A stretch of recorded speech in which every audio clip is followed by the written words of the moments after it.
Yeah, let's talk about it. Dropping the mask we wear day to day, building real trust in a brand new way.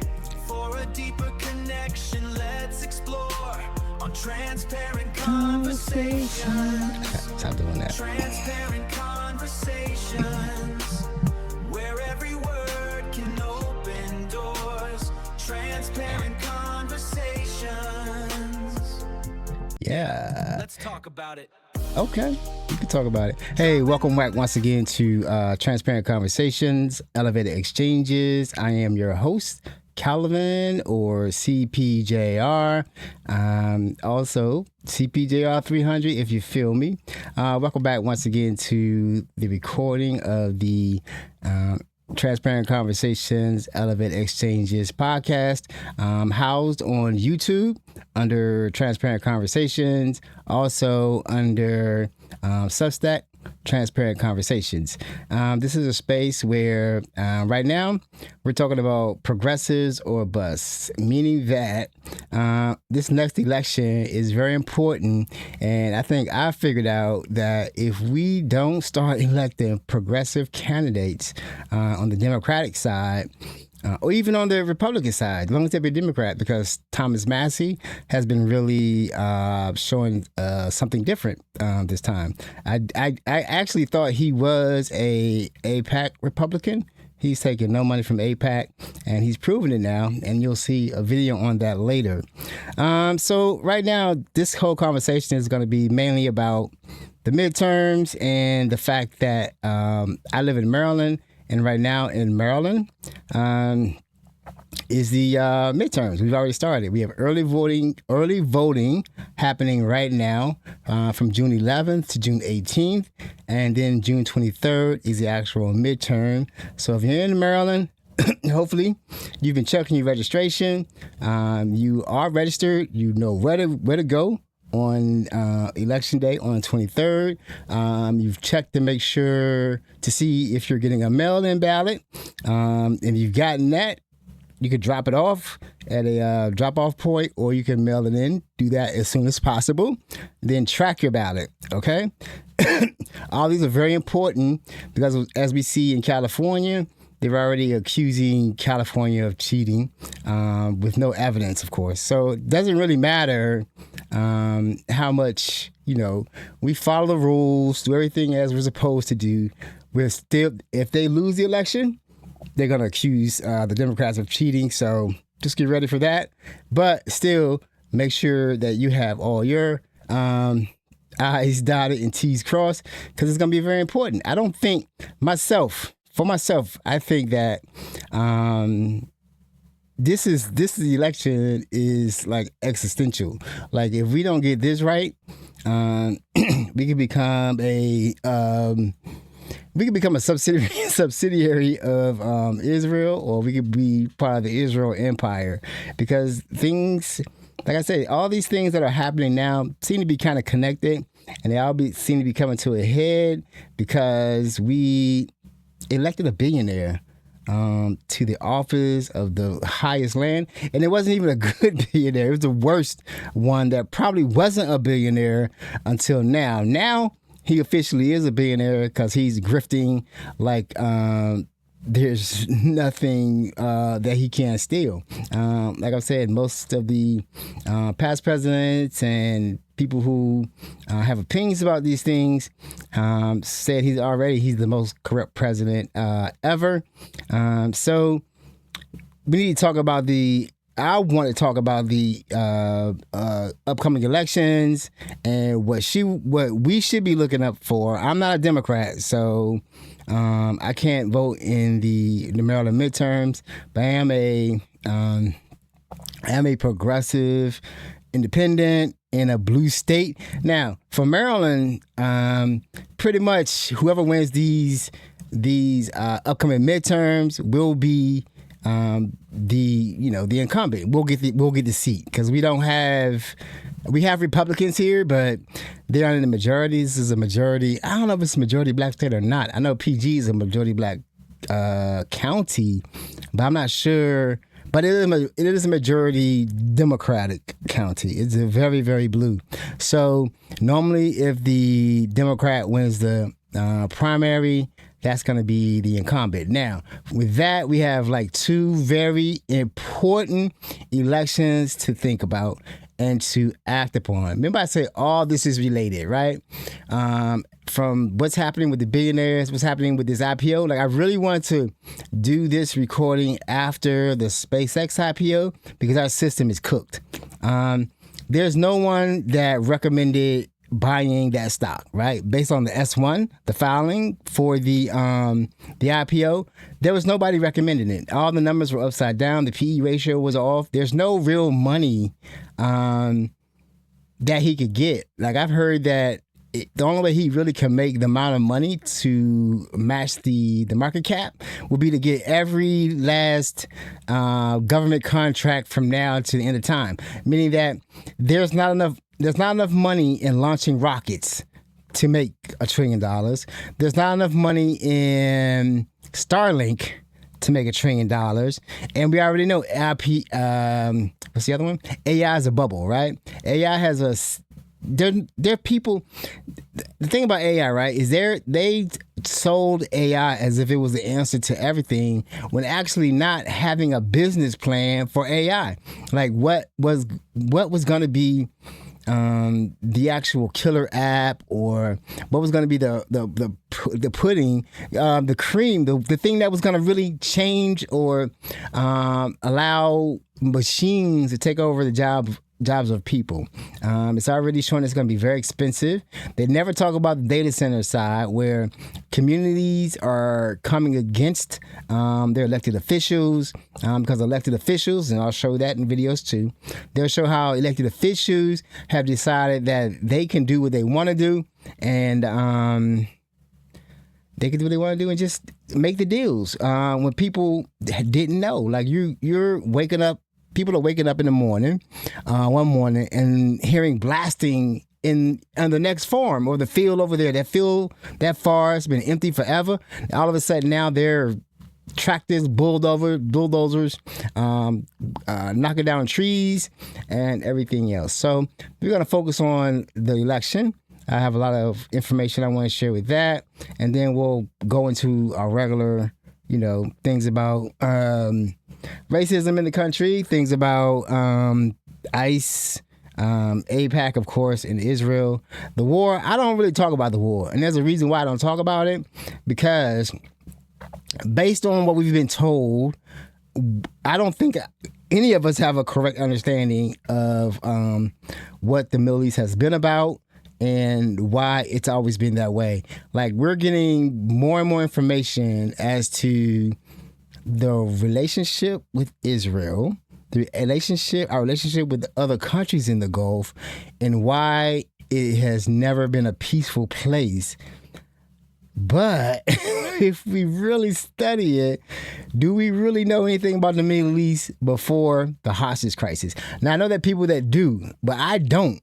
Right? Like, I've been relying on narratives that were given to me that are turning out to be false, meaning that for some reason, Arabs and Israelis just fight, right? They just not peaceful. Like, the whole region is just not peaceful, and it's full of militant Muslims, and we have to do everything we can to maintain the region so we can get the oil. That's the narrative. Like, you know what I'm saying? Like, for no reason that we really know of, Israel is constantly under attack from Arab nations, and Iran, they just want to blow up everything. Like, don't give them a nuclear weapon, because if they get a nuclear weapon, they're just going to blow up Israel and then attack us. They're going to attack everybody with a nuclear weapon.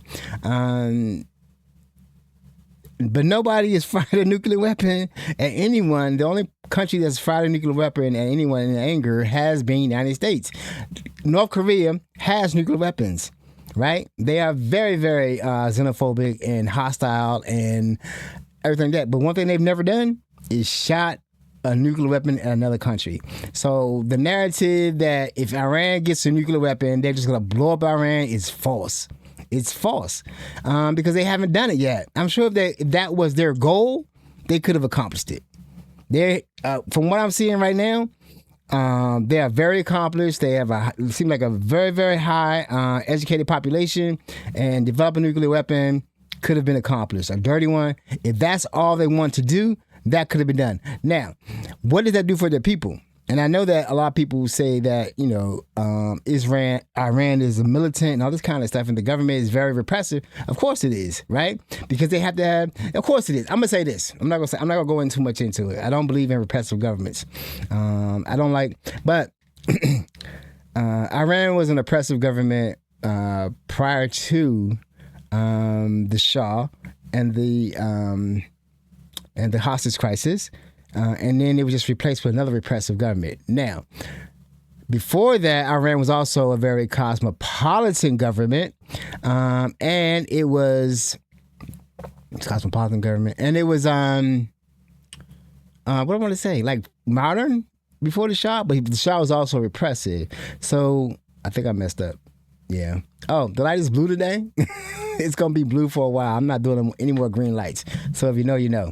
So what I'm saying is, we don't really know how these governments, including Cuba, would actually evolve if we took the sanctions off of them, right? The only reason we don't take the sanctions off of them because they won't promise they won't attack Israel, but Israel won't promise they won't attack Gazans. The main issue with Israel in the Middle East is the fact that they are doing a genocide against the Palestinians, and they seem to also want to do a genocide against the Lebanese and Lebanon. They want the land, right? They give you this false narrative of it's been promised to them in the Bible, but I always say it's not admissible in court. You weren't there. You're European Jews. You were placed down there because of the Holocaust, and now you played a guilt trip on these other countries, meaning that we just want to feel safe. So we got to kill all these people over here so we can feel safe. They don't like us down here, so we need to kill them. And that's pretty much what they say. There's no other like discussion on living peacefully with anyone in the Middle East. We need to kill them. That's the plan for the Middle East. There's no other plan. So, and it's always been that way. And for some reason, our media, our educational system just ignore that. No, there's no problem with Zionism. So before I get too far into this, I record this show on Monday, Wednesday, Friday, between 8 and 9. It looks like I'm hanging out towards 9. I missed the recording last week. No, I didn't miss the recording. I was a day late on the recording from Wednesday. I did it Thursday morning because the light was green. There's no more light being green right now. We're going to cut that out. There was a specific reason that I did green light, blue light, but that's not working out the way I wanted to, so we're just going to stay blue for a while. But I will always keep the title Elevated Exchanges because we will get there. There's a reason for that. So anyway, so if you here for the first time, welcome. If you returning back, welcome back. Thank you. If you have a moment, please take a moment. If you have a moment, please like, share, and subscribe to the feed so that you know when I'm on. And then you'll also be able to help me grow this channel and to grow this community. I really appreciate you. Thank you for your attention to this matter. So right now, before we get started, I'm going to go into talking about the elections. But I have on my screen votelog.org and over here, checkapac.org. If you care about how your candidates voted, in regards to Israel, or is your candidate taking money from AIPAC or Israel lobbies or being supported by them, then you want to use Track AIPAC to just verify if it's important to you. To me, it's important. Just based on what we're learning now, to me, it's very important that I know if my representatives represent me or they represent another country, right? We're to the point now where they are just writing stuff into our legislation, stating that they would love to have their military attached at the hip to our military for no reason. For no reason. Israel has never been our ally. And now the Liberty, we're going to talk about that too. The ship they blew up. All this stuff is out here and it's very controversial, but no one talks about it. No one ever wants to talk about it. It's always in hushed tones. And it seems that there's been a lot of mischievous information or things that have gone on with Israel that we've never ever addressed, either publicly, politically, legally, nothing. And there's a reason why. Excuse me, coffee. There's a reason why. It's good coffee too. It's a reason why that it hasn't been addressed, because Zionism, right? It's the same thing. The same thing. Our country is pretty much running parallel to Israel, their development, and I guess they feel they should have the same. They should be able to do the same thing that the United States did to the Native Americans, right? Just take them, put them on a reservation, and let them stay there. I think that's what's going on. And it's not right. It's not right. So anyway, back to our elections. So I've already talked. I'm going to specifically talk about the 4th Congressional District in Maryland, which is my congressional district. There is a race between. I'm just put this up. There's a race between Glenn Ivey on this list. From Track AIPAC, Glenn Ivey has taken $7 million, or $7 million was pumped into his race to get him elected, to get him to beat Donna Edwards. So now he's up for election again. He's up against a candidate, and this is a very interesting picture. We're going to talk about him. He's up with a candidate who's taking no money from AIPAC. She's strictly grassroots.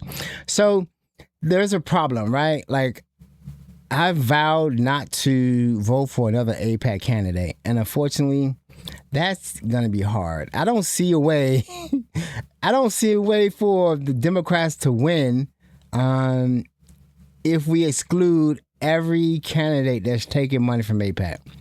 I think what we need to do, and this is what, including myself, we need to actually ask them what is going on. Like, people that have taken 7 million, 900,000, 100,000, I think that's out the door. Like, you can't mess with them. Angela also broke 230,000. They got to do, and Rankin, that's like crazy. Jamie Raskin, 169,000. Now, we don't know where the money came from. So you can check votelog.org to see if they've been voting pro-Israel also. Like I'm saying, we don't know where the money came from, right? We don't know if they receive actual donations from AIPAC, from other pro-Israel lobbies, or if the PAC, or if AIPAC or pro-Israel lobbies created a PAC in that state for that election to run ads against a candidate who they thought was hostile towards Israel. Now, the problem with all that is, do they care about anything else but than Israel? Like, if the candidate doesn't do anything else, like, I haven't heard anything from Glenn Ivey. I just received an email from, I think, his office stating that they're having some kind of conference with the church about the Thomas Amendment. So, and I think that amendment was about how churches are taxed in their giving. So that's important to him. I don't know why that's important to him right now, but that's important to him, and that's what he's doing, right? Handling money in the church when we're facing people losing their health care, people losing their food, veterans losing their health care, receiving less benefits, and just a whole host of crimes being done on a regular basis. But his most important thing is to meet at churches, talk about the Thomas Act. So anyway, so that's my thing. Like, what's the Bible? You judge them by their fruit, right? You judge them by their fruit, and that is not a good fruit tree. I don't see any fruit on that tree. So that you're gonna have to really talk to him. I wish, like, okay, for me, in this election, he's running against Jakia Johnson, right? So for me, if Jakia Johnson doesn't win the primary, I'm not voting for Glenn Ivey because he'll win. I'm not going to vote for him. I don't have to because he'll win. And now I understand Maryland just a little bit more. I honestly just a little bit more because you've been told, and there's actually another AIPAC Democrat, Steny Hoyer, 5th. He's in the 5th district. He's not my elected official. I think we get 2. I'm not sure how that works, but I always vote for Chris Van Hollen. Stephen Hoyer has been in office for a long time too. He's not running. So there's a few candidates running for the office, but there's one candidate who seems to be heavily backed. His name is Boafo, and he's AIPAC backed, crypto backed, AI backed, Oracle backed. Like if he gets in office for Senate, then he'll be voting bipartisan with the Republicans, and he will not be supporting not supporting any bans or what's those things called? What do you hold something? They will not be stopping any moratorium. There'll be no moratoriums on data centers. They will be built. That's the other side of AI. I've been talking about it, but they still decided that XAI, which is SpaceX, is worth $1 trillion. It ain't made no money. It ain't even being used right now. Grok is dead. I don't understand. The whole thing is rigged. It's a rigged system because that shouldn't happen. So anyway, we're gonna talk about AIPAC corporate Democrats first, right? So the big race for me this week, and he won, was Graham Platner, right? Now the New York did a hit piece on him, and it was interesting, but it was like now it's coming out who backed that story, and that'll come out. But this next video is going to talk about the problem with having the Democrats not one big party, right? There's corporate Democrats, and then there's progressive Democrats, right? The corporate Democrats are the ones who are perfectly fine with the situation as it is now, and they still will vote bipartisan when they can get away with it, like the Pfizer reauthorization, when they still can get away with it. So those are the corporate Democrats. The corporate Democrats are the ones who, they're for gay marriage. They're for abortion, all that. But then when it comes to money, they're not going to vote. If they could get away with not voting for things that are going to hurt billionaires or Israel, AIPAC members, they'll still do that because that's where their backing comes from, right? They're not really progressive. They're not really leftist. They don't really believe that we all should be on the same level because they come against candidates all the time. Graham Platner, they did not want him to win. Now, the thing about what they've been saying about Graham Platner is that he's not a perfect candidate. He's not. He's I guess an oyster farmer. And in the military, he suffered some PTSD. He had a drinking problem. He had some issues with the tattoo means nothing to me because they say like the way they described tattoo, that was a Nazi tattoo, but now he got the tattoo while he was in the military in Croatia, and he did not know it was a Nazi tattoo. I believe that. He hasn't said anything. There's been no other incidents of racism that have come his way that I know of.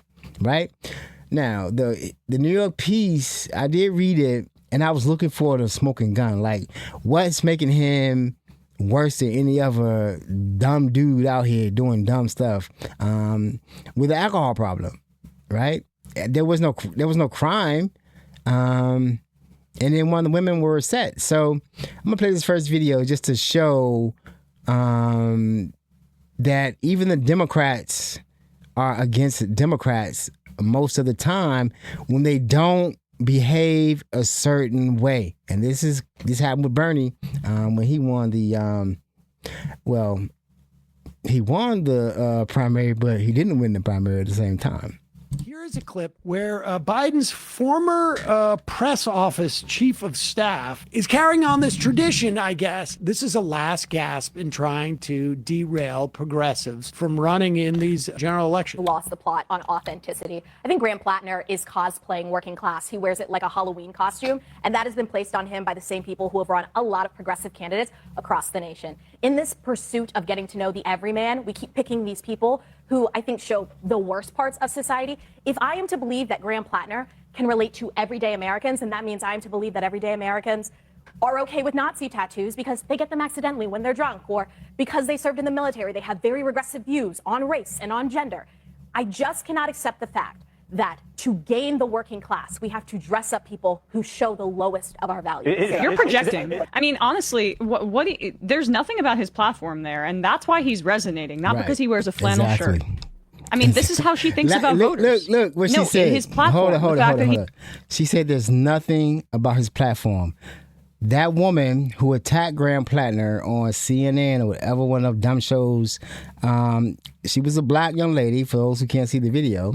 She was African American. She's a young lady, very well together, very articulate. And she is also in the political game. She's also a Democrat, works for Democrats now. Proceed. He doesn't take AIPAC money. The fact that he's running on Medicare for all, the fact that he wants to tax billionaires.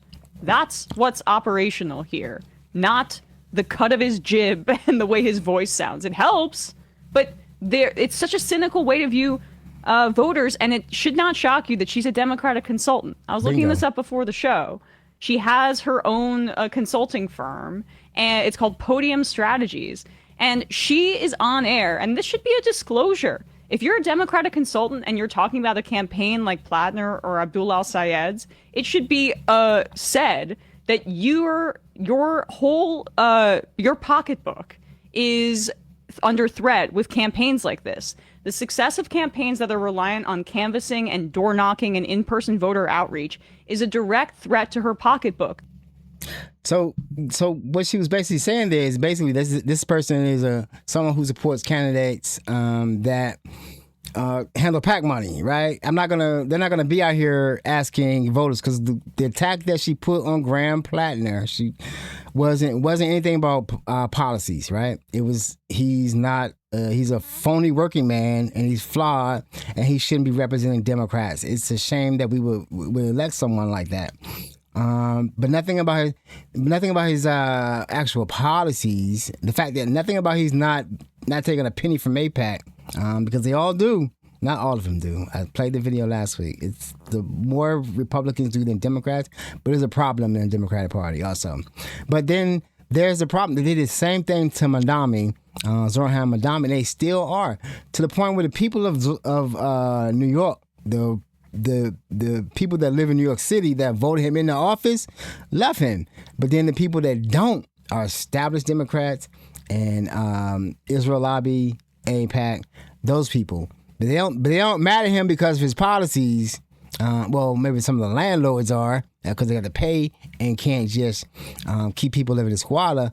But they are mad about the policies. Well, the ones about taxing the rich, they are mad about those. But they don't talk about that. They talk about the fact that he's a Muslim. When they were looking for a candidate to run against Mandami, the best they come up was Cuomo.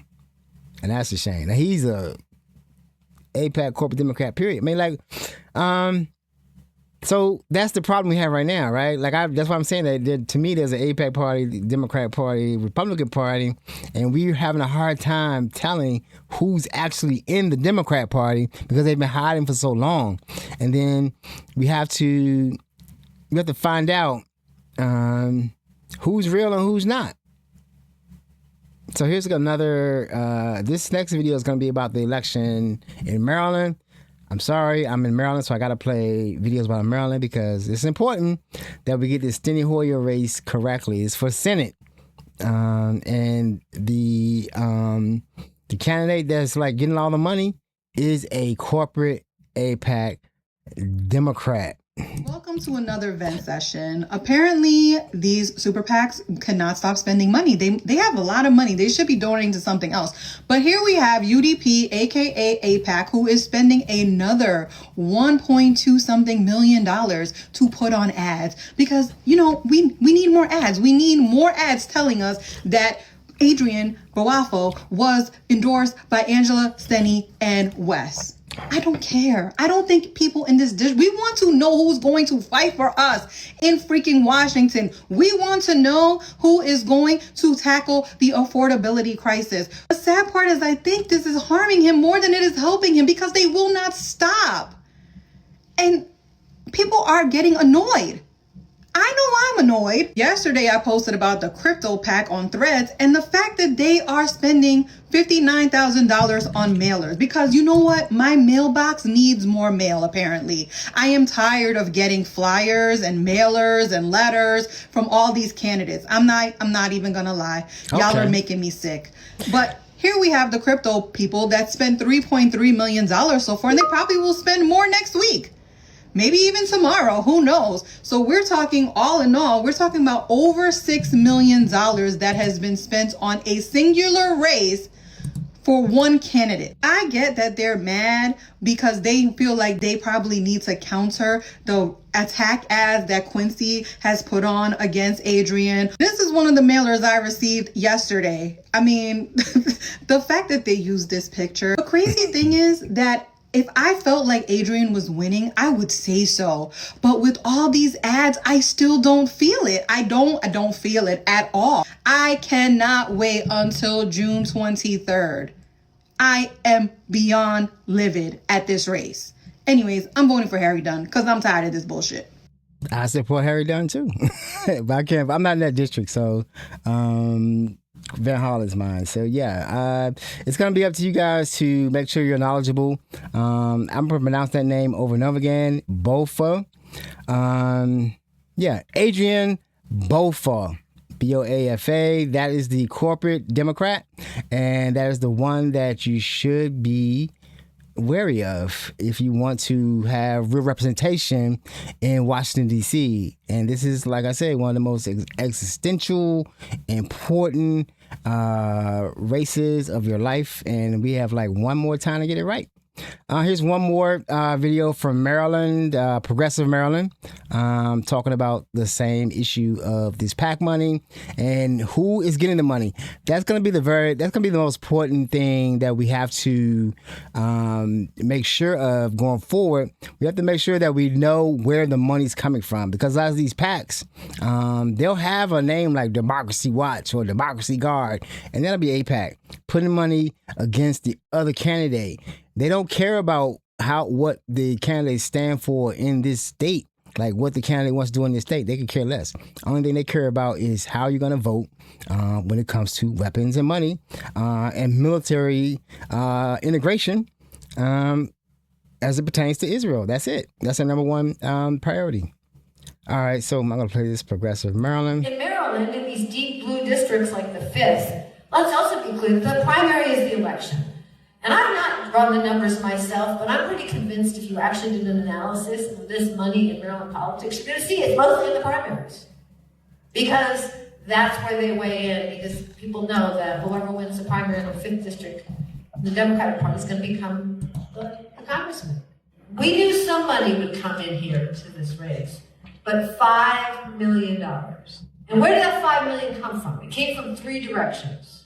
$5 It million. came from crypto, via a large super PAC called Protect Progress. It focuses particularly on Democratic candidates to who will give a favorable light touch to regulations of digital assets. And it's heavily backed by tech and crypto executives for firms like Andreessen Horowitz, Ripple Labs, and Coinbase. So that's the crypto money that's come in, $3.2 million. Then there's the $1.3 million from AIPAC-related organizations. Because let's be clear, these people don't put their own names on things. They have to use these coded super PACs. From United Democracy Project, which is an AIPAC-affiliated super PAC that focuses particularly on Democratic primaries, heavily backing moderate or pro-Israel candidates against progressives and critics of the Israeli government. But there's a third direction this money came from, and let's not forget about that, and that is the Democratic establishment. The first $0.5 million that was spent on ads and mailers came from Hoyer's own AmeriPAC, which, if you look at its recipients' funds, middle of the road at best, corporately friendly Democrats around the country. Okay, I think I've done all I can do for Maryland and the Democrats. So really, for me, like this primary on the 23rd with the Democrats in Maryland, it's going to be the bellwether for me. Like, it's going to really show me exactly, because I recognize patterns, exactly what's going to happen in the midterms, right? Meaning that if AIPAC is going to retain their grasp on the elections, because it's pretty well known now all throughout Maryland, any type of post on social media, that Glenn Ivey is an AIPAC candidate, right? That this other guy running for Steny Hoyer's seat, the Democrat, the one that's well funded, is an AIPAC Democrat, right? We all know that. It's been discussed. I play videos from other people showing that they know. So when it comes after the 23rd, if those two races, Glenn Ivey wins again, because that's basically it, because there's no Republican challenger that's going to win. Not in this district. Not here. You got to be black Democrat to win here. So if we remain with Glenn Ivey, then I know that this county is just lost, and the whole race is going to be lost. It's just going to be lost because nobody's listening. And I pretty much know no one's listening, because when I ask people the questions that I talk about on this recording each 3 times a week, they still don't know. So good luck. Good luck to us all. So we're going to go on from there. And we're going to talk about I forget now. Okay. We're going to talk about progressive candidates. I like to show the ideal candidate for me. Like, when I see a candidate on Capitol Hill defending our rights and talking about what's happening with ICE, Israel, the war, the president stealing everything, the cabinet, this immoral, incompetent cabinet, that's what I like to see. And I am going to bring light to the type of Democrat, progressive Democrats that I like. And this first one is Ayanna Pressley. She's not an AIPAC then. I don't think she's up for re-election, but this is what you should be hearing from your candidates,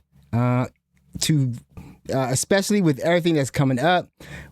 Even if we win this election, we still got 2 more years of fighting to get these people out. There must be prosecutions. People have to go to jail.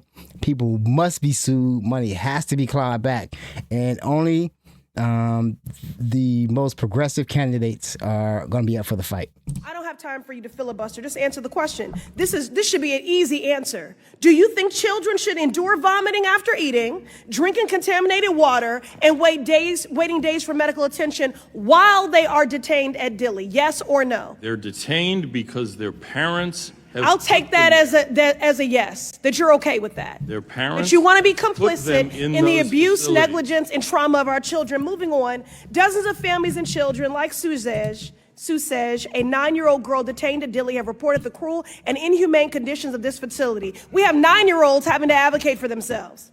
She said she loved going to school, playing with her friends, until enduring the prison-like conditions of Dilley stole her sleep, stole her appetite, and stole her innocence. In that cage that they call a family residential center, she repeatedly woke up screaming from nightmares, begging to go home.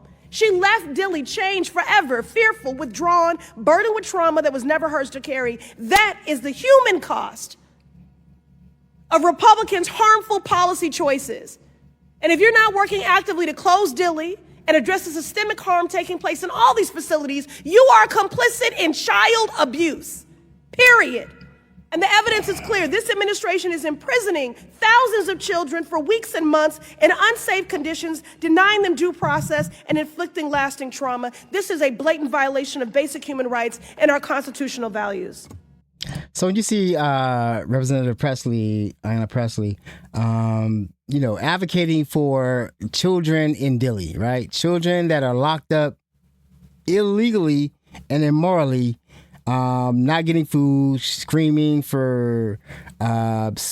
because they're in unsafe conditions, vomiting after they eat because of the maggots in the food, nothing to drink, and they're being traumatized. And then the first answer from the representative from the regime is, well, their parents came in. What are you talking about, bro? That's what we're dealing with. We're dealing with the most inhumane, corrupt, illegitimate, unfeeling, unsympathetic, unempathetic people in the world. These are the same people who probably were on the first boards of the Nazis. When they were setting up the camps and moving the people away, they didn't think it was about murder at first, but they were going along with it because it seemed like the right thing to do, right? You cannot justify locking up children and feeding them maggots and getting sick. They said I don't know if I played that last week. They gave someone with a septic, something ulcer in their stomach, they gave them Pepto-Bismol. They do not care about the people. And the reason I know they don't care about the people is they keep saying illegal, right? Most of the people in these detention centers are not in the country illegal. They're undocumented or they're documented. Going to court, getting caught up in the system, and then being moved from place to place to place to place. And then when you address the issue with these thugs that we call cabinet members or whatever they are, they give you something about with their parents. Or that doesn't mean you lock the kids up. They weren't locked up before. It didn't cost us billions of dollars until you started doing something. Now it's costing us billions of dollars, and then we're going to be facing lawsuits, as we should, because these people are getting sick. Okay. On to the next one. So this is going to be another one. And that's what you hear from progressive candidates on a regular basis. And they don't move. They don't change. They don't care. And that's what I mean. They talk about the reconciliation of MAGA. I can't be around somebody that don't care about children. Obviously, they don't care about children because they don't care about what happened to the Epstein kids. All those kids that are now adults, they don't care about that. So obviously, they're going to care about a kid that they call illegal.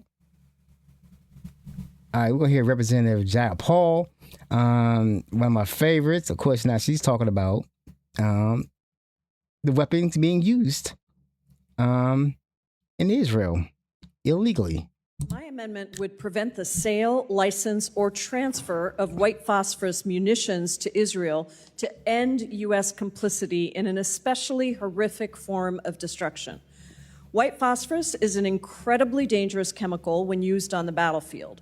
Once exposed to air, white phosphorus spontaneously ignites and sets fire wherever it lands that is incredibly difficult to put out. When it comes into contact with human skin, it causes severe burns that can penetrate down to the bone.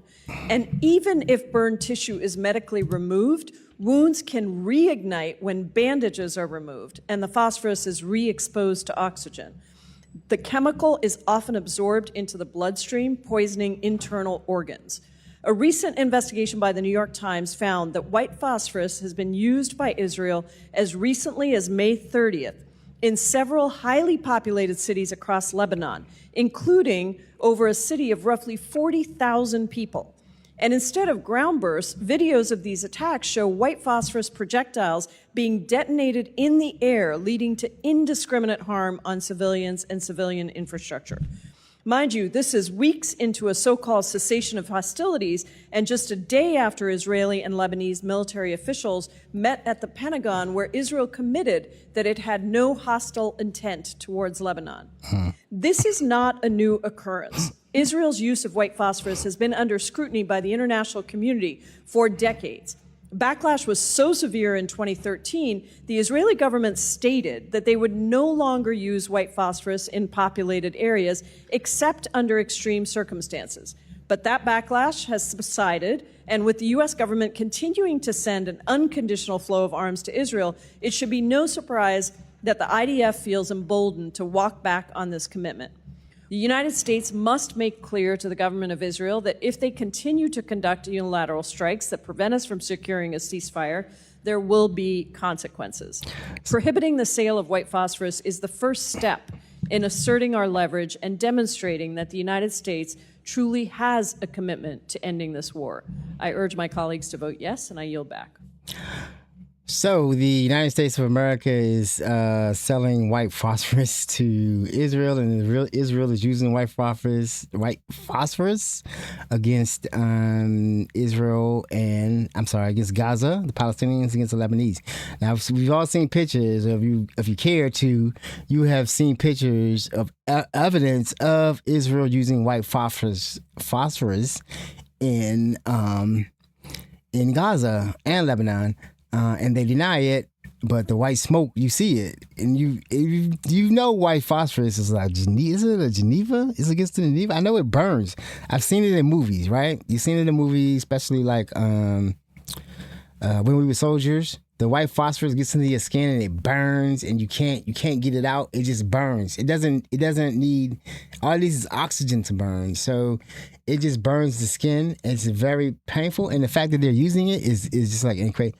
It's crazy to me. Now, I think they use those in a bomb that they use because they want to burn away the bodies and they want to burn away the blood. Like, I shouldn't know all this stuff, right? The only reason I know this stuff is because I pay attention. I'm looking into what's happening in Gaza and Lebanon, and that's happening today. They use a bomb to make sure that it incinerates all the bodies and the blood is gone, so I have to clean it up. Because it's an ethnic cleansing campaign. It's nothing else but it's a land grab. So they're using illegal weapons, and Representative Jayapal brought that up, read it into the record. Of course, Republicans don't care. Actually, I'm not going to say it's just Republicans. AIPAC Democrats don't care either, because they will give them more and more weapons as time goes on. I don't know. I just like hearing that, really. And I see it. But when you see it, you don't really think about the fact that nobody should be using phosphorus weapons anymore, right? Why is phosphorus? Because it burns. It can't be stopped. They say that weapon, even when they bandage people up, there's a danger of, because it all needs oxygen, that when you unwrap the bandages, that it could start burning again. That's a crazy weapon to use. And why would you need a weapon like that to use? Why? We could ask them, but they're not going to answer because they don't answer. They won't tell us about the nuclear weapons. We're not going to get an answer. They just prefer to burn the people up, I guess. So we're going to move on. I got one more. Nope, I got two more, and then we'll be out of this. This is an interesting one.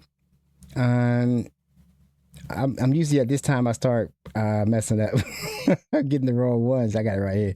All right, so this one's going to be about it's going to be about this story. This is back to Graham Platner and the timing of the story. The story was done a while ago.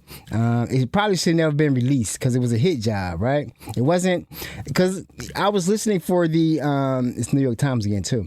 I was listening for the crime, like when was he arrested, or was the police called, or what really is going on? I never heard that. So it was a hit job, right? Because they don't want, because he won. He has the win behind him, and he's talking the right talk to win a grassroots campaign and then replace that seat. That seat probably shouldn't even be Republican. But, you know, Susan Collins been there a long time, and she has made a lot of money in that seat. So let's hear about how this story came to be and why it was published right before the primary. So we pretty much know who was behind Graham Platner's October surprise in June to derail his Senate run in the New York Times piece that came out. We know that his ex-girlfriend he dated from the Heritage Foundation back in 2013 came out after the article was released and said, "How dare the New York Times? They sold me up the river. They lied to me. They said they had evidence from other women who alleged abuse. There was no other evidence. You made me look bad. I never intended to harm somebody who was suffering from PTSD at the time," and all this kind of stuff. And that the New York Times sat on the story for 2 months. So they very calculatingly released this just days before the election. So who was behind it? people are speculating it was Susan Collins, it was this, it was that. Well, one of the two journalists who wrote this piece, Katie Gluick, listen to this. She was a student at Northwestern University, and while there, she was the co-president of the chapter. Are you ready? The co-president of the chapter of Students for Israel. And AIPAC gave her chapter the Activist of the Year award. And let me tell you, this is what AIPAC and all the big moneyed interests do. They're so brilliant at how they release these hit pieces, because this is a gift that's going to keep on giving. As long as Graham Platner is in politics, this will forever be on top of every conversation over and above us getting health care, money out of politics, bombing other countries, you name it. Just today, there was another hit piece from a Democratic rag, an opinion piece saying the Democratic Party are hypocrites for hitching their wagon to Graham Platner when they claim to be about women. I mean, I'm telling you, it's just going to be that perpetual gift. Good job, AIPAC. So as you see, that story was backed by AIPAC too. One of the writers were formerly of AIPAC, and they they decided to run that story, or get the New York Times, who had the story for 2 weeks. They decided to get AIPAC to run that story right then because they're worried about Graham Platner winning. And he hasn't taken a dollar from AIPAC, so it's another hit job. I keep saying that we have to get AIPAC out of our politics, out of our government. But how'd they get there though? That's the thing about it. Like nobody knew. That's what the media keeps talking about how things are bad now, but things have been bad for a while, because the fact that we're learning about all these things about AIPAC and Israel now, meaning that it happened then. It was happening all the time, but they never ever talked about it. So if you want to say that, if you want us to believe that things were so bad and out of control, or things are so bad out of control then or now because of Barry Weiss and the Ellisons and CBS and TikTok and CNN and 60 Minutes and all that, I don't remember ever seeing a controversial show on 60 Minutes about the truth about what's happening in the Middle East. I'm telling you, because I had to sit down just now this week and really think about my relationships with the Muslims who I've worked with and people from that area, Iraq, Pakistan, Palestine, India, all those people that I've met. And I'm like, where did the image come from of them being like terrorists and wanted to kill everybody? That image came from the media. It didn't come from the people that I met, because I never met a Muslim who was violent to me or anything else. They're a little bit arrogant, but they have a right to be. We all are. I know I'm a little bit arrogant. So, but that was the narrative that we've gotten. I'm like, oh man, I gotta apologize, because I never really understood that. Even though the media is crying right now about Barry Weiss and the Ellisons, where have they been? They haven't been doing a good job. They've been bowing the knee to Israel and AIPAC for a long time. It's just now that we all know, how bad it is really, how bad it is now, it's been bad for a while, and they were on board with it. Right? That's the narrative. When you think about all the movies and everything about how evil, and all they want to do is capture anybody and kill them. They just want to kill everybody. For what reason? Right? And then when you sit around and think about the reason, say, oh, wait a minute. The hostage situation, that was the Shah. Where did Shah come from? Oh, the BP thing. When Iran decided they wanted their own money, right? They wanted their money for their oil. They didn't want to split. They didn't want 40%. It's their money. So, yeah. I mean, think about, and you still hear like the Muslims, the Sharia law, and the Muslims want to kill everybody. It's still there. It's still being talked about on social media as if Islam is evil, Christianity is good, and Judaism is just tolerated because they're the chosen people. So that's how it works in this country, and it's been like that for years. And the only reason we're hearing about it now is because of independent media. If I was still watching regular media, mainstream media, I'm sure I would have the same ideas. Like, everybody's keep picking on Israel, and they are just they're our number one. I've never believed that, though. I never believed they were our number one ally. All right, so we're going to switch up. Oh, one more from the progressives, the Democrat. This is a different one. This is Thomas Massey. Thomas Massey, I already apologized last time. I thought Thomas Massey was a Republican. I didn't know that there were non-AIPAC Republicans. There actually are very few, very, very few, much less. It's like a handful of them, and Thomas Massey was one. So I'm not sure why he's a Republican. He's a Kentucky. He's from Kentucky. Okay, I got that part. But he seems to be really different, right? He seems to be like a progressive. But he's a Democrat. He's a Republican. I wouldn't vote for him. I might vote for him. Anyway, so this is Thomas Massey talking about AIPAC. Today, I introduced a bill called the AIPAC Act. You'll see this come up. Nobody knows this. I'm debuting it on your show right now, which would make AIPAC subject to Foreign Agent Registrations Act. For some reason, they're immune right now. And I think not just the money that's spent in politics, but the lobbying that happens on Capitol Hill should be reported if it's a foreign country, whether it's Great Britain, Australia, Turkey, Qatar, or Israel. It needs to be reported. And the amount of money that goes to these influencers, it's really interesting. You'll see them sort of all, publishing the same attacks online almost simultaneously, or they'll release videos. They're all on the same page, and it's like they're receiving talking points. They should have to disclose that they're receiving this money, right? Right. Yeah, when I do a commercial, and I've said this so many times, when I sleep, I think about it. I'm Thomas Massey, and I approve this message. I'm Thomas Massey, and I approve this message. That's either at the front or the end of every commercial I do. And when I send out a piece of mail, it says who did it, and, my campaign, Thomas Massey for Congress, approved by Thomas Massey for Congress, paid by. And we need that. I believe we should have that same sort of truth in advertising on social media, because if it's a good idea in the other outlets, it would be a good idea on social media, particularly because so much of it is foreign money.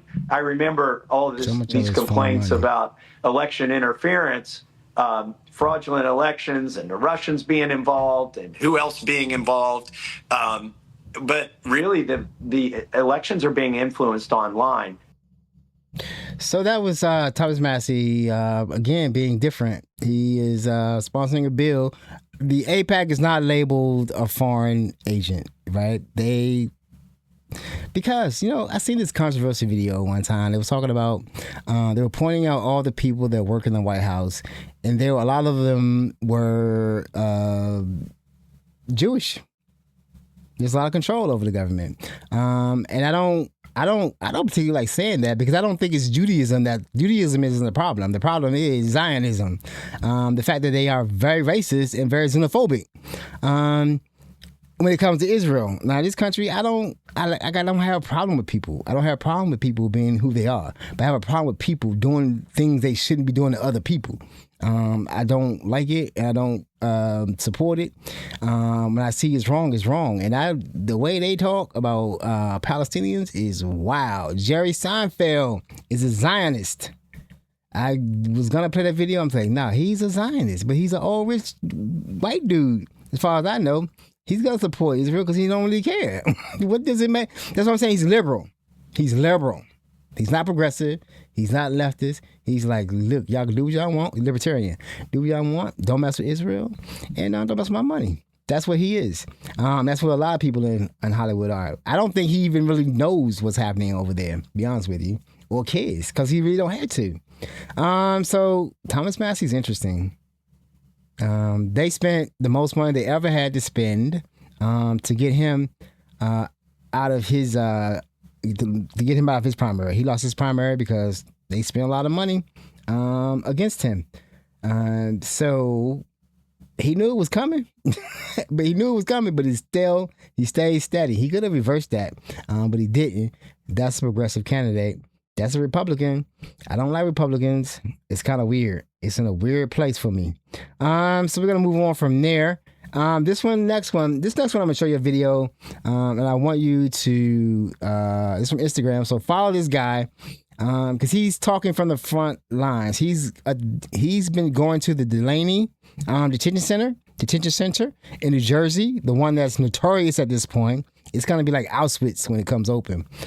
That's one thing that really, really worries me a lot. What we're gonna hear about after these detention centers become open. We already hear about it now. And if I was a guard or worked in those companies, I would be scared as hell, because I'm like, you see what's happening, but you're not saying anything. You're getting a paycheck, and a paycheck is important. It is important, but is it worth your soul? Is it worth your freedom? Is it worth your family's legacy? Your legacy, right? This is who you are. You're going to be on this side of history as the people who tortured, raped, starved, trafficked immigrants because it's illegal. You're detaining people illegally because the judges ordered them being released. They aren't being released. So this next story is about how, speaking of being releasing immigrants, this next video is going to be about how they're being released and how they're being trafficked. And it's one of those things you have to just look at yourself as an American and say, is this who we are? What is an American now? So, breaking fuck the news, what you're about to see is a clip of a man who was just released from ICE detention here at Delaney Hall. He is from the Florida Keys, and his exact response was, I don't know why the fuck I'm here. So they took this man from the Florida Keys, brought him to Jersey to let him out, and now he has to figure out how the fuck he's gonna get home. Yeah, let's go. So they're speaking in Spanish. He said he don't know why he's here. Let's get you food, let's get you... So that just shows you, and I hammer on this fact all the fucking time, that no matter how many times the Trump administration tries to tell you that they catch these detainees and send them back to their countries, you see more detainees leaving outside of Delaney Hall than you would probably really think to yourself. The government is lying. They're just catching these people, ship them all across the country, and say, hey, fuck it, figure it out. They just let this man go. It's 9:30. They let him out at like 9 o'clock p.m. And he's from the fucking Florida Keys. Make that make sense in your fucking brain. You don't. So that's to show you, like I was saying, that they this whole thing was a money grab, right? As far as the billions, they just approved another $70 billion for ICE and DHS. So in my mind, the reason that they're doing all the moving people around is because they can, and because they need to spread the money around. Each person in a bed at night is a payment, right? They get paid per day per detainee. So if a certain detention center is a little low, we need to move some people over here. So they just move some people over there, and then they're just moving people around the country. And then this guy is from the Florida Keys, and they're gonna release him in New Jersey. With nothing. They don't care about how he's gonna get home. But the chances are him getting caught again, right? And that's more money. It's catch and release. That's what they're doing. And it's just another thing, like they're purposely doing cruel things to people in order to I guess try to get them to automatically deport themselves or just say send me over. I mean, some of the stories that I'm hearing are horrific as far as what they're doing at the border with the torture thing. And I guess we'll get to that point where we'll start playing those once I can confirm what's happening at the border with these detainees. Then I'll start playing those, because I don't like I said, I don't want to spread misinformation. Like I was kind of concerned about 2 videos I played last week. The information was probably correct, but I think they were influenced and they probably were paid for those posts. So I don't want to be that person, but the shipping people around is noted. It's documented. People have died from being left out at night without a way home. Older man he died because he was lost. He didn't understand why he was just let go in the middle of something. He didn't speak English. He was in the country legally too, and he died.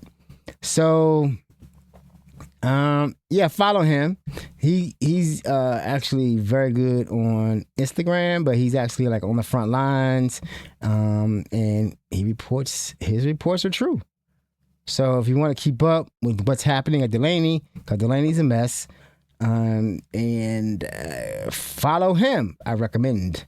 So we're going to switch up with the detention center. There's only one video on pay from ICE, because ICE is just happening, and it's a lot.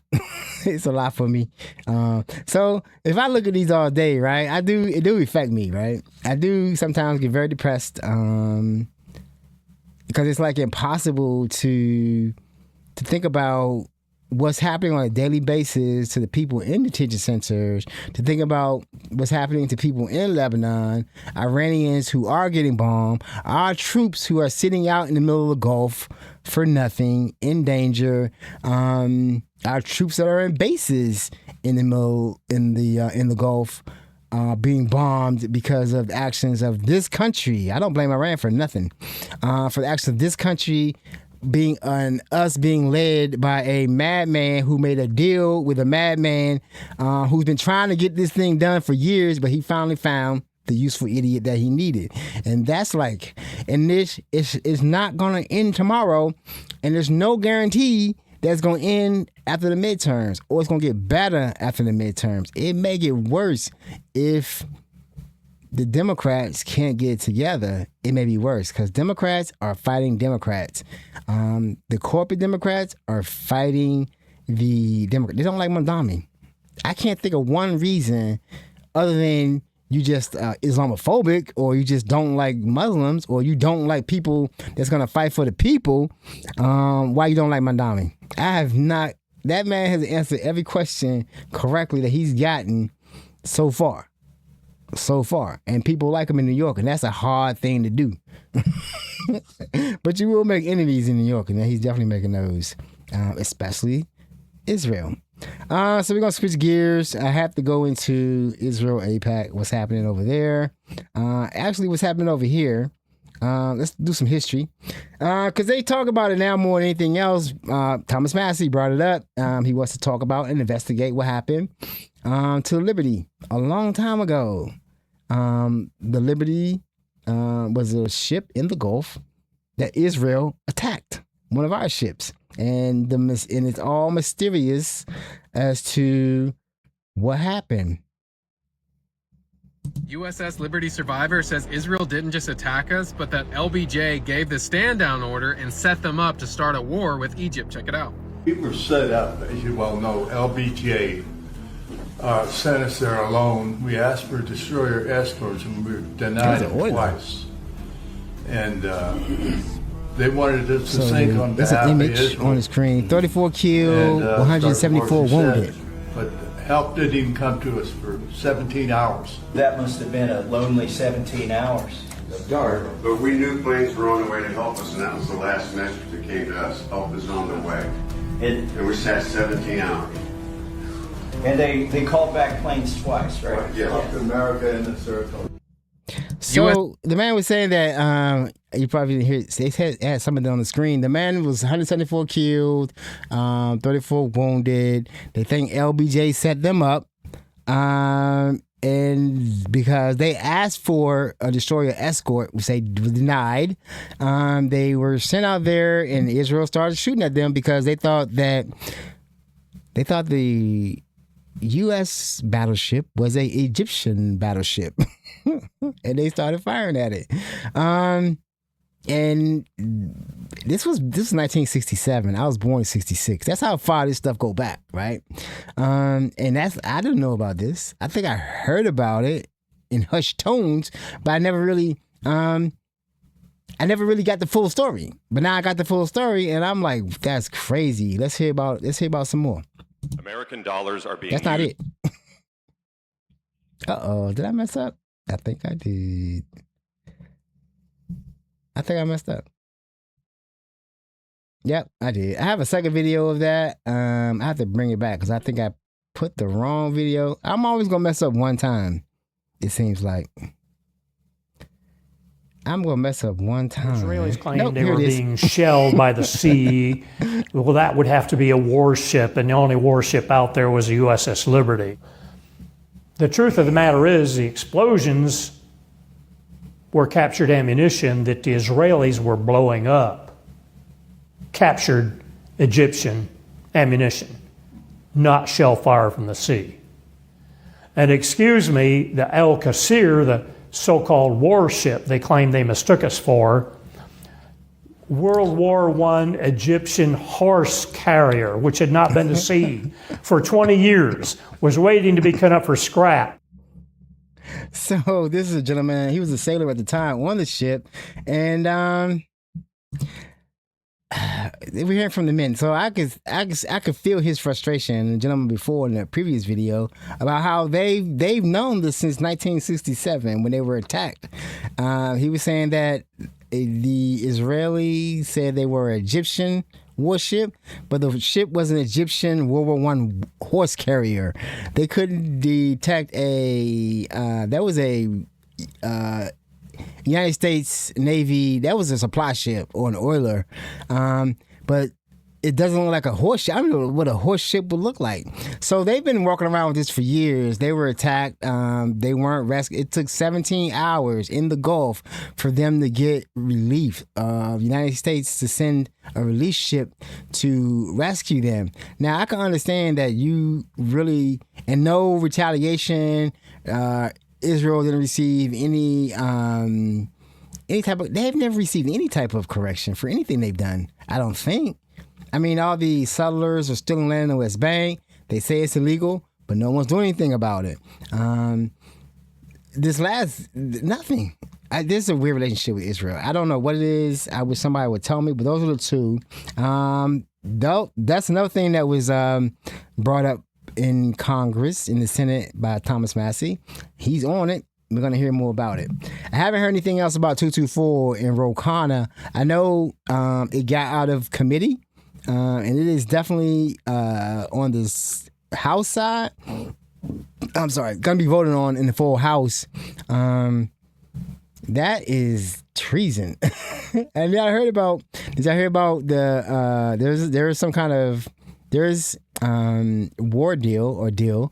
There's a ceasefire agreement supposedly, and so far it looks like we're giving Iran $3 billion. It may be as much as $20 billion.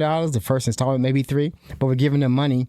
I don't know what's wrong with this president, man. And I don't hear anything. Again, like I said the last time, if I don't hear Israel as part of the ceasefire agreement, there is no ceasefire agreement. They're not gonna go for it. And he's doing the same thing. It's Friday, right? He's doing the same thing. He's playing he's manipulating the markets. This always happens. He's manipulating the markets again. Whew, Lord, this is crazy. This is a crazy time that we actually are seeing. We're seeing it. We're seeing the corruption every day and can't do anything about it. And we're supposed to be what? The strongest nation in the world. The leader of the free world. And we can't free ourselves from a jackbooted dictator who is dumb as a box of rocks. But that's what his saving grace is. He don't care about being dumb as a box of rocks. He has no shame. This is going to be one more video I'm going to play about this is a speech. This is a speech made by a young man who's kind of like, remember I say a lot of times, all this is really related because it all comes out of the Epstein class. The first time we get a billionaire president, and now we have a paper trillionaire. I'm not going to say nothing else about it other than it's a weird situation with this IPO all of a sudden. They definitely changed rules to get this on there. But the people who put money behind it, I don't know if they're trying to get him ate up or what's up, because it doesn't make any sense on paper. So this is all an interesting time. There's just crime on crime on crime going on, and no one's watching. The same man who got rid of USAID, who led Doge, who got rid of the program that kept the schoolworms out of this country. The program was under USAID. They were sterilizing the flies, and that kept the screwworms for increasing their population. And they come up here, they canceled that entire program, and now we have screwworms.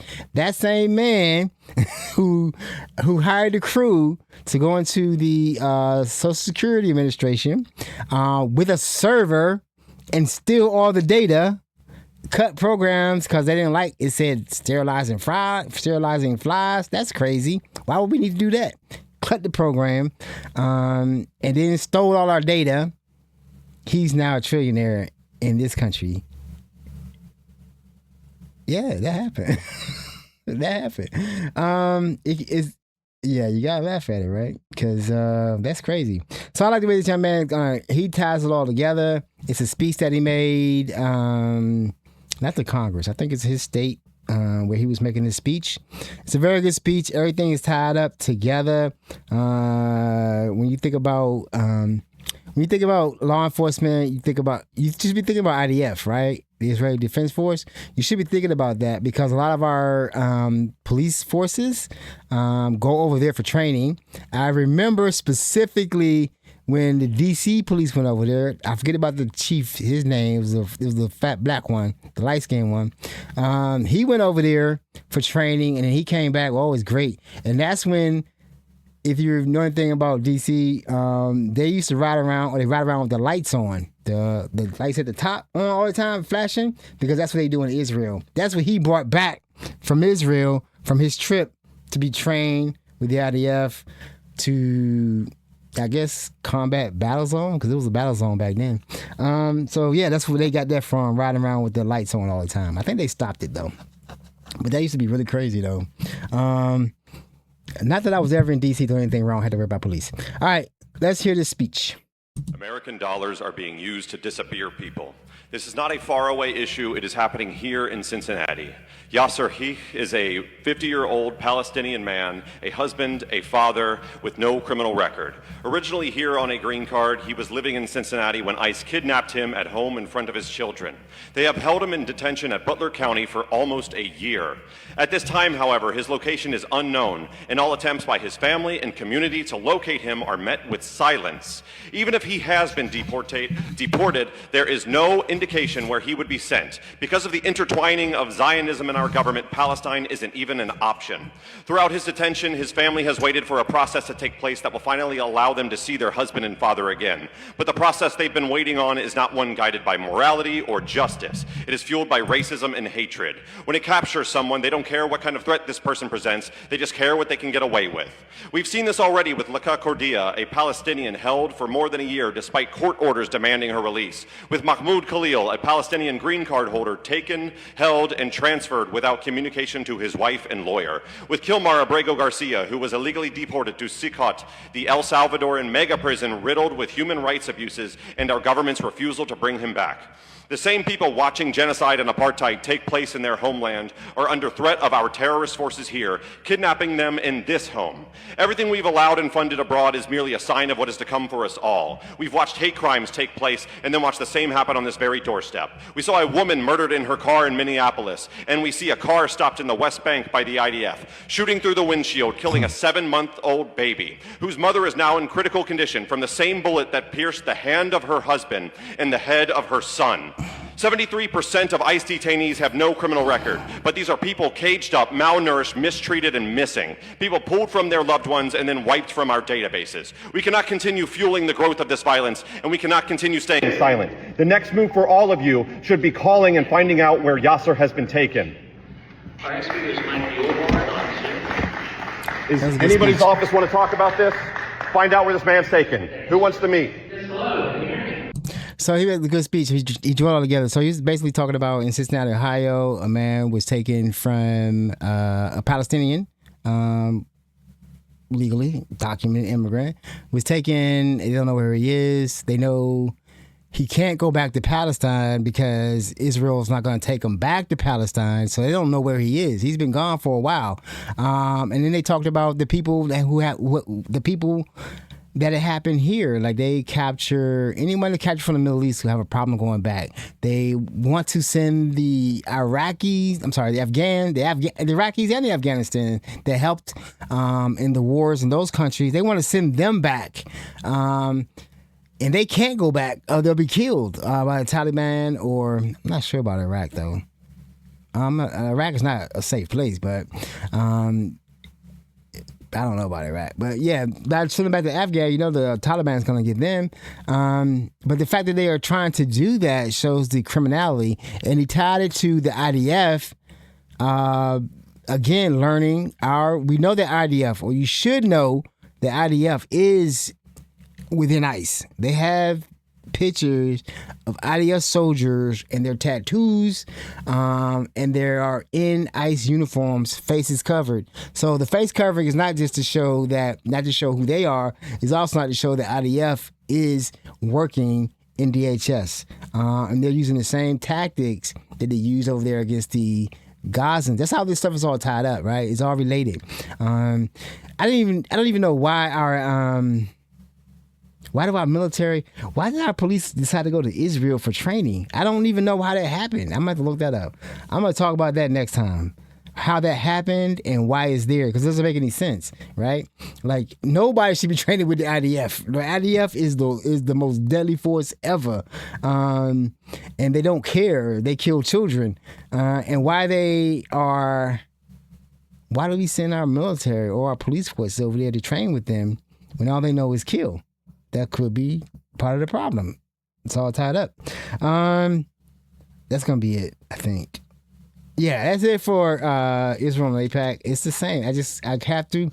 If I try to do an episode without Israel and AIPAC, the whole thing, but I didn't. It's part of the news cycle every time. It's like everything. So much of what we're doing because of now that Israel has been exposed, Zionism has been exposed. It's everywhere now. Like, you have to really think about how much your politicians, your representatives in Washington, representatives anywhere are being influenced by a country that has genocide on their record on both sides.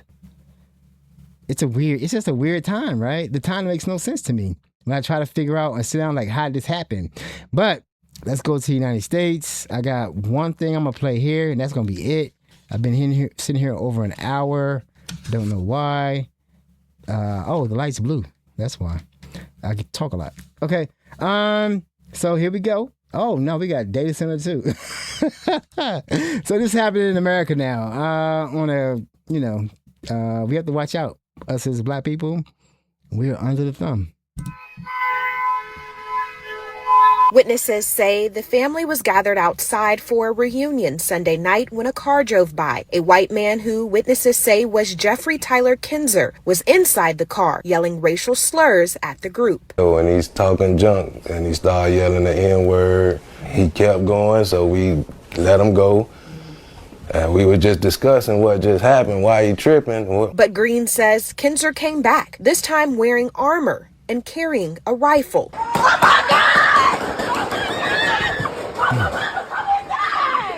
And then that's when everybody started running. He got a gun. All the kids, they were making sure the kids get in the house.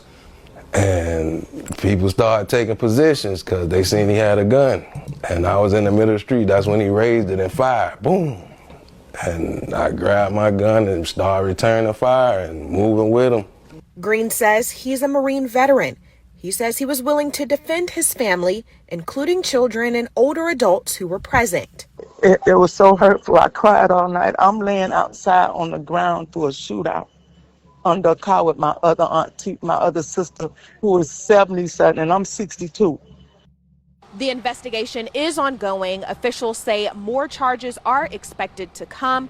This family says they are just grateful to be alive. Reporting in Lee County, Mariah Norman, WALB, your hometown news source. So that's a weird one, right? Like a dude shot at someone. So a white dude, you saw it. I don't know what happened here or why. I'm going to look for some more information in Georgia or why white dudes are riding around with AR-15s in their car and body armor and was just or randomly start shooting at black people or yelling at people.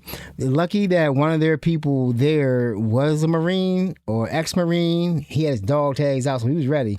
Pulled out his gun and started firing back because it could have been worse if nobody there had a gun, a weapon to use against him. He just, like, you see kids running, screaming, older folks getting on the ground. It was a family gathering. It was a cookout. Something we have all summer long. The Juneteenth is coming up, and then this happened. So it's a weird time. And I talked to someone here, and they hadn't heard about it. So it's not getting national attention for some reason. We know why. But I'm going to follow up on that one. I want to know exactly what it was, because the guy was a regular guy. Wasn't a skinhead, wasn't a young guy. He's a middle-aged white American rolling around his car on a Saturday afternoon. And it was a couple of days ago, so maybe it was Sunday. I don't know. And he just decides to call people niggas out his car, then park his car, put on body armor, and attack the black people for no reason. Or if there's a reason, we don't know yet. So I'm definitely gonna keep tabs of that one and just be careful. I'm always careful when I'm outside. I don't trust nobody. I definitely don't trust white people. Just to let you know. When you see me on the train, I'm counting bodies on the train. If I see a number I don't like, I get up, I go to the next car, right? Because I'm not gonna get caught. I'm not gonna get caught, and I have yet to get caught. Because I will get up and go to the next car. A lot of people would just sit down with a smelling homeless person on their car. I'm not doing that. I'm not gonna pretend this dude don't smell. I'm going to the next car. It's just that easy for me. All right, we're going to keep track of that one. It's not safe here for us right now because of what's coming from the top, what's happening every day with the military, with just like, it's supposed to be DEI, supposed to be merit. Merit don't count no more, apparently, in the military. Now it's about if you're a man or, if you're black or a woman. If you're a black woman, you never getting anything for no reason. They've earned that. It's about merit. You can't. That's another thing. All right, so let's go on to the next one. That's only racism. That's all. I can only do that one tonight. So let's go ahead and talk about data centers, AI. I told you I'm an AI skeptic, and obviously everybody's becoming an AI skeptic. Right when we had an IPO, SpaceX is mostly on paper. Right now, according to the S1, the filing for the IPO, SpaceX is an AI company. That's what they're hoping on. That's what the money was supposed to be raised for. Everybody might have been thinking rockets because they got rockets all over everywhere. No, the money they're counting on hitting and propelling, because they're not worth $1 trillion. Well, they hope to get up to, the market cap is $2 trillion or 1.3. I don't know what the market cap it is. But they're hoping to raise the money, but the money is not going to come from rockets. It's not going to come from what is the other thing? Starlink. It's supposed to come from AI, and AI is already in trouble.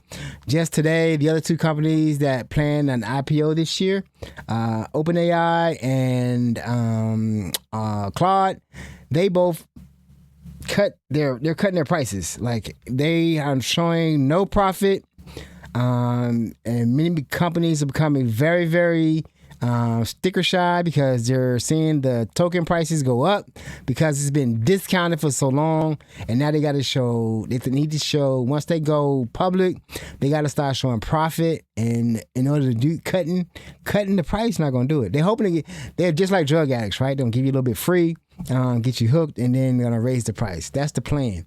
But it's really weird. Like this, if normal investors would see that happen, you're cutting the prices right after the previous week when all the CEOs started talking about this doesn't seem practical. It might be cheaper just to use people. And I think that the problem I have with AI is that like we got a lot of AI walking around in bodies that can do the job, but you just don't want to pay them. You want to get the money. You want to eliminate the AI that walks around all day and then you want to have gigantic centers of AI, false AI, that burns the same thing we need. We need water and we need electricity too, but you want to give it to the AI so you don't have to pay, but then you didn't got to pay for it. You paying somebody else for it. It doesn't make any sense. It doesn't make any sense at all. And it's gonna be interesting to see what happens with this with these other IPOs, because they don't make any sense. They don't make any sense, and they're not talking about the backlash of the data centers enough. People do not want these data centers in their houses next to their houses, in their neighborhoods, and then the local politicians are just get that money. Get that money. So let me play another video on AI. I'm gonna keep playing them until people understand. The only people, I would say the same thing. Only people that are excited about AI are the people trying to sell you AI. They will discount all the problems with it just to say, yes, AI can code. It can, but from what I hear, it's sloppy code. AI cannot do my job. I already know. I watched them try. I watched them try. It failed. They used us to help do some training data, some cleanup for them. Still didn't work. But you're welcome to keep trying. And now I'm seeing other like weird little sites or weird little videos. I don't use AI in my videos. I never will. I use some AI in post-production, but I never use AI to come up with anything I'm saying or fact check. I cut all my AI off. I switched to DuckDuckGo. I don't use Google search anymore because Google is going to all AI, and I don't want to be all AI. So you're not going to force me to do what I want to do when I can just use an alternative, DuckDuckGo. And I like DuckDuckGo because they have a button on the front of it. You press it, it's a flame, and it just burns up the whole session. The history, the cookies is all gone.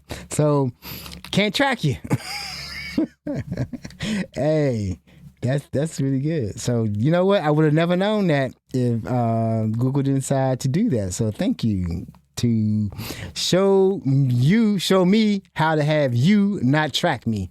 You did that, Google. Thank you. All right, so we're gonna go on, and this is gonna be first video. I'm going to keep playing these overview videos about AI because I don't think people understand it enough. Some people are still discounting it. That it's not a big deal. Go to Ashburn and see how much of a big deal it is. It is a big deal to have a AI data center in your neighborhood, and they aren't playing fair. They are not playing fair. What if I told you this random construction site could actually sway the midterm elections? It's going to be an AI data center, one of many powering the AI boom across the country. In Michigan alone, there are more than a dozen of them currently planned. These are multi-billion-dollar projects coming to rural towns across the state, but just one of them has started construction. We're going to go to Saline Township, which is a tiny little community in southeast Michigan with this data center coming in. It's really hard to understand the scale of these data centers until you actually have to drive past it. I mean, it's many, many, many football fields. This thing is going to totally change the character of the landscape of the township. In terms of size, it's 250 acres, and it's being built for tech giant Oracle. In terms of how much power it needs, it's enough to power 1 million homes. And people here are really upset. It is a million homes. It's our water. It's our power. They can't even turn the damn lights off at night. I mean, give me a break. I don't know why you're not more angry at them. I don't get why your loyalty is to them and not us. I know that there's some trust that's broken. I think that we could help to rebuild that. We do have your best interest in mind. That's a lie. The company's developer says that this is going to be good for the town. It's going to be environmentally friendly, bring jobs, it's going to bring money into the school system. But a lot of the residents don't believe that. And the reason is that the deals around these data centers have been very secretive. The projects themselves don't have names that scream data center. They're named things like Project Cannoli and Project Cherry Blossom. And in Saline Township's case, it was Project Mitten. And contracts related to how the data center is going to get its power have been heavily redacted. Even the signatures are blacked out. Oracle says that they're protecting competitive information and that their developer has met repeatedly with residents. The residents feel like they're being bulldozed and overrun. I see both sides just not listening to the little people. It just feels like there's really nobody rooting for us. I'm confused. For this next election cycle, I really don't know where I will put my alliances. This is a new force in our political landscape, and it's just this live wire that we don't quite know what effect it's going to have. This is something that's happening all over the country. But in Michigan, it's particularly important because in these midterm elections in November, Michigan is a critical battleground state. But the Democratic and Republican parties haven't really caught on yet. It's sort of like the political equivalent of the proverbial $100 bill lying on a sidewalk. And we don't know which party is going to pick it up. So that's basically just talking about the Michigan, where they're building Larry Ellison, which is Oracle, is building a huge data center. The people, they said 1 million homes, right? 1 million homes. And the guy was like, they never turn the lights off. It's worse that they don't ever turn the lights off. They never turn the machines off. So they're talking about 1 million homes using the power of 1 million homes. That's the power of 1 million homes 24 hours a day, 7 days a week. That's more power than 1 million homes because people turn their lights off.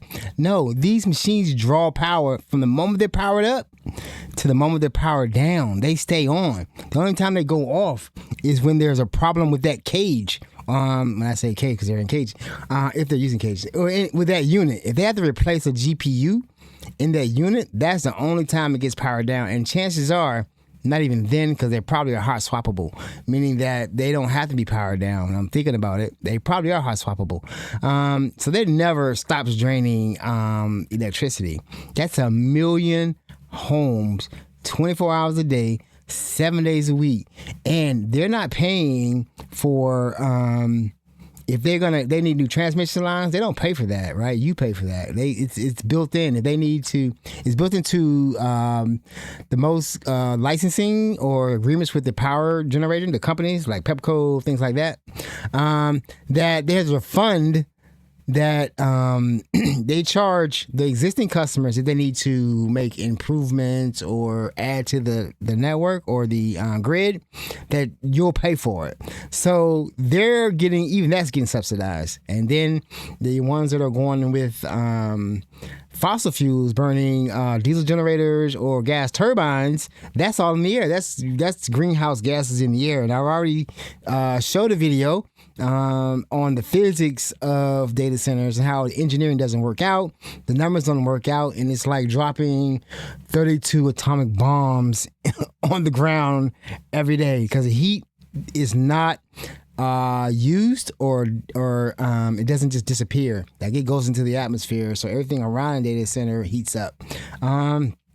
These are all proven facts. And the fact is that the elected officials, these local, they always say all politics are local. At this point, they are. And the local politicians seem to be as crooked as the national politicians because they get money. I've seen it. I showed it in a previous video how the way these data centers are laid out, there's land around the data center that they can't use, and they will sell those to the people, or they will make it known that you should buy this little parcel right here, and then we'll buy it back from you. They're getting kickbacks for getting these deals through, and the people don't know. They always say that you knew. We had hearings, but people don't go to hearings. You don't really, and they don't really know that the hearing is. Nobody knew that when the president first got in office and started talking about how data centers, what's the term I want to use? how how AI was important, and he didn't want any regulation against it because it's so important to beat China. I believe China's going to beat us, by the way. That we have to beat China, not for the LLMs work, right? But the thing is to do it the most efficient way. And then China is being forced to do it more efficiently because they don't have access. I say this all the time. They don't have access to the same chips that we have in this country. So they have to figure out a way to make their LLMs more efficient because they're running on lesser chips. And it's working. So there's the other danger about this whole AI thing. If a method is invented or an algorithm is invented to use lesser GPUs and use less electricity and less water, what happens to that investment? Because those are still being built, right? I already know that most of them will not ever go into operation. Right, they'll just be stuck. So these people in these states, they have this nice, pristine land, clean land, farmland. You're gonna have to pay to get that back because they're not gonna make them return the land to its previous state. They're just gonna walk away. You can tell by the steel mills that are still around, all the other infrastructure of other businesses that have gone out of other businesses that went out of business. I must be hitting my limit. I am hitting my limit. I see it now. Yeah, they must be. So they don't get rid of that equipment. We have a old garden. It was an old what's a flower? What's the thing? People that do flowers. What do they call them? Florist. An old florist up here on Brinkley Road that was there for years. Had a big greenhouse and everything. They went out of business years ago. That greenhouse still there. It's still there. It's never going anywhere because they didn't got to take it down. The same thing will happen with all these data centers. They're not going to go in production. A lot of them will be started because remember it's a competition, right? It's 3. There's more than 3, but the 3 big ones are the ones that need investment. Are XAI, OpenAI, and Anthropic. Claude. Those are the ones that need to build. But all of them are building, like even Larry Ellison, they're building the back end. But then there's no guarantee that they're going to actually use those places yet. Because the building is like 5-10 years out, right? So all that money they're putting in now is up for grabs, actually. I think that's it. No. We're not gonna end it right there. Oh yeah, I gotta show one. This is gonna be a callback from the previous show. There was a video I showed last week about Atlanta data centers. How this young lady was talking about a data center that was supposed to be a park, right? The property was donated, like 87 acres was donated to a town to use as a park. And you're going to hear the rest. A family farm donated 87 acres to their local city to build a park for those kids living in the city. The city turned around, sold that land for $10 million to build a data center. This is real, and it's a story of Taylor, Texas. According to 404 Media, a family living in Taylor donated 87 acres of their land to the city. The purpose was simple: build a public park where everyone, especially the kids in the city, could thrive. What did the city do instead? Years after the donation, the city took those 87 acres of land, sold it off to a data center developer, earned $10 million, pocketed that money, hasn't given that money to the farmer or the family. And now the developer is going to build a massive 135,000 square foot data center in Taylor, Texas, on the land that was donated, not sold, for the purpose of putting a public park in the city. This is 2026. Follow for more. So yeah, there's Aaron. Follow Aaron. He's doing a great job. But I'm going to tell you this. Remember we used to have the Daisy Dukes. Remember the Dukes of Hazzard? And the crooked local government, the sheriff, the boss, all that kind of stuff. That's real. It's amazing how many shows they would show us how crooked they are. Like the Cowboys Indians, right? They were criminals. They were white men were robbing people left and right, and committing genocide against Indians. That was real. That happened. So local towns, they'll steal your shit. So that we saw last week the tract of land behind this lady's house that was supposed to be a park. Now we hear that they sold the land for $10 million, didn't split it with the people, didn't give it to the actual people because the family obviously is still there. They didn't give the money to the people. They just sold them land for a data center, and then kept the money and didn't tell the people until they just all of a sudden, like, wait a minute, what's happening back here? It's a data center. So now they got to deal with a data center right there. And you saw in previous videos the noise that are generated by data. Now they have to live with that noise. They have to live with the heat and the traffic and the construction for the next 3 to 5 years. That's your local politicians not looking out for your best efforts. That's what I mean. Like me, all of a sudden finding out about Glen Ivy and being shocked. Like, we don't pay attention. We don't pay attention. And it's like we hear about it like, oh my God, what are they doing? And then it's like it's too late. They've already done it because they don't care. So vote for people that care about you. I want to say my people care, but I don't pay attention to Prince George's County politics because it gets kind of crazy. It doesn't get crazy. There's been some colorful people here. I think it was Curry, like Wayne Curry. Yeah. So one dude got caught taking kickbacks, and the police came to his house. He had cash all around his house, and he was trying to have the cash down his wife's bra in PG County. So it happens everywhere, but you have to pay attention, especially right now, because you don't want to be living next to a data center. I'm going to tell you that right now. You don't want to. Go to Ashburn. If you're in this area, if you want to see some data centers, Virginia, West Virginia, Northern Virginia, have a lot of them. They just all of a sudden showed up. They were showing up back in the day. I was going down there, but now it's different, and they have a lot of them. It's a crazy amount, and they're paying more in electricity. All right, that's it for me tonight. I won't be back until Monday night, right before the midterms on Tuesday, and I hope I don't come back on here Wednesday cussing y'all out. Because I will. Because this is it, man. This is it. This is going to really show us where we're headed to in the next years. Like, you thought the 2020 election was, or the 2024 election wasn't important. 90 million people didn't vote. You could do that again. And you think it's bad now? It is bad and getting worse, and is only going to get worse as time goes on, unless we can make a decision to do better. All right? Now, some hope. A spoken word tonight.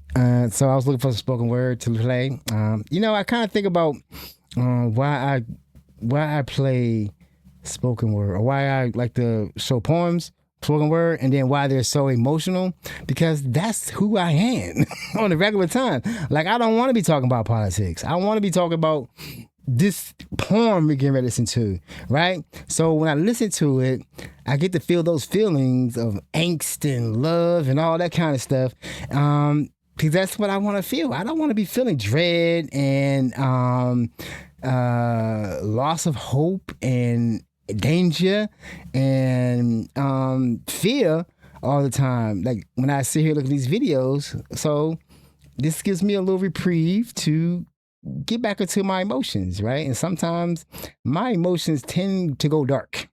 So here's some spoken word, I think. I think it's here. Yeah. A response to those who say I write too many love poems. I write love poems instead of suicide notes. I remind myself that I am capable of feeling more than hatred. I don't give death a voice today. I don't give sadness the breath it needs to speak. I write a poem about your eyes so that I won't cry. Sometimes distraction is better than action. I write a love poem Instead of a list of things that can kill me, I don't think about the knives or the cars or the water. I don't think about the fucking water. I don't think about becoming a ship lost at sea. I don't think about drowning. I don't think about the taste of the bathwater in my mouth. I don't think about it filling up my lungs and stealing my breath. If anything is going to take my breath away, I want it to be your smile. I don't care how stupid that sounds, because instead of my own obituary, I write about you, or her, or him, and I try to remember what the good feels like. I write poems filled with gooey words, and I let them stick to me. I let all this fluffy illusion keep me warm until I am cold no longer. I write love poems even on the days my grief forms puddles at my feet. Like it's the only thing I can step into, like it is the only thing I can find my reflection in. I even wrote a love poem when you left me, because I will always choose my heart breaking over my heart not beating, over me not existing. I think I would rather feel everything than nothing at all. This is not the easy choice, because on too many days I am simply living despite myself. I never thought it would be this hard to just be alive. So I have to give myself something to live for. Maybe that's cliche, but I think so far it has been working. See, I think most people on this earth deserve a love poem, deserve to be reminded of what the good feels like. I think most people never get their love poems, so I'll write them. Each one is survival. That was not my normal. That was not my normal choice, but that was powerful. That was powerful. That was powerful. She reminded me of Doctor Who. What was Doctor Who? Rose Tyler, who was Bobby somebody, right, from England. That was she reminded me she looked like. But the poem was powerful, and it's melancholy, and it's sweet. And yeah, that was cool. That was some hope. All right, y'all, we gotta go. I'm out. I'm gonna play some go-go. What y'all want to hear? Y'all want to hear some go-go? I'm gonna play that, and I'm out. This is gonna be a little junkyard band. So I'm gonna leave it there. Democrats, do your thing, man. Tuesday, I want to vote for. I forgot her name now. I don't want to vote for Lynn Ivey. I want to vote for the other one. Her name is something. I said it like 5 times. I'm gonna go look at it again. That's important. One more time. Hold tight. And then we out. I'm gonna play some go-go. Y'all want some go-go? All right.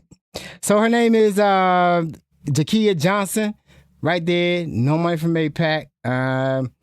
She has some words to say because Planned Parenthood backed Glenn Ivey, which is weird because everybody knows Glenn Ivey is a AIPAC corporate Democrat.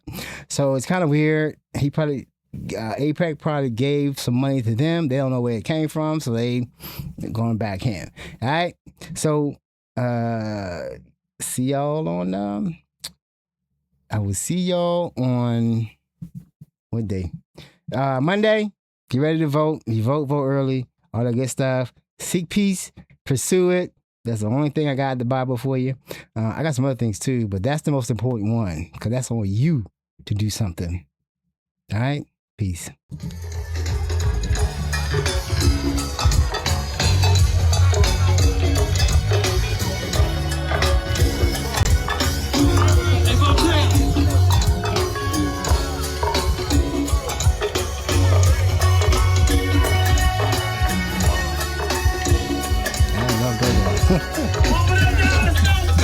All right, y'all. Be good. Have fun.